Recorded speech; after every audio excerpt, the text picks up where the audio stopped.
Now we're talking about ordering numbers from least to greatest. So let's order these large numbers.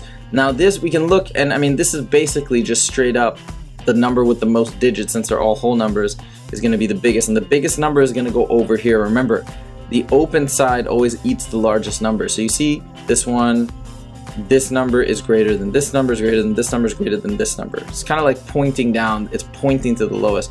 So we're just going to drag the biggest one here, this one here, this one here, and this one here. Now this is clearly the biggest. This is 953,000. This is only 94,628.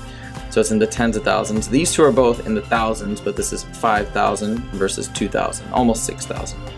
And that's it.